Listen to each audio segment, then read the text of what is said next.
तुम्हाला हाच प्रश्न पडला असेल ना, की श्रावण शुद्ध पंचमी म्हणजे काय? यमुनाच्या डोहात कालिया नावाचा महाविषारी सर्प होता.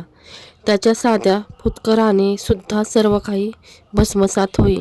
श्रीकृष्णाने कालिया नागाला ठार मारले व गोकुळातील लोकांचे रक्षण केले.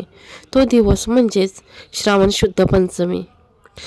तेव्हापासून लोक नागाची पूजा करून लाह्या दूध देतात. या दिवशी नागदेवतेबरोबर श्रीकृष्णाची सुद्धा पूजा करतात. या दिवशी रांगोळीच्या टिपक्याचे नाग काढतात. पाटावर चंदनाने 5 पाण्यांचा नाग काढतात. 9 नागांची नावे देऊन यथासांग पूजा करतात. या दिवशी तवा चुलीवर ठेवू नये, विळीने चिरू नये, भाजी चिरणे आदल्या दिवशी करावे, जमीन खणू नये, तळण करू नये. वरीलप्रमाणे नाग काढावा आणि मातीचे 2 नाग आणावेत. पाटावर रांगोळी काढून त्यावर गहू पसरून नाग ठेवावेत. नागाची पूजा करावी. नागपंचमीची कहाणी वाचावी.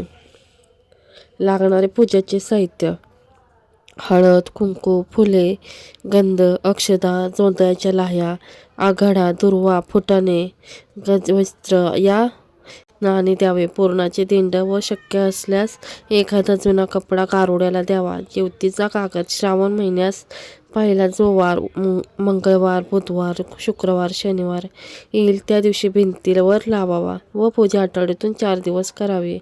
जेवतीला आघाडा, दुर्वा, फुले एकत्र करून त्यांची माळ करून घालावी. गौरी गणपती विसर्जनानंतर हळद कुंकू वाहून अक्षता टाकून जेवतीचा कागद काढावा. या दिवशीचा स्वयंपाक पुरणाचे दिंडे किंवा साखर खोबऱ्याचे दिंडे करावेत.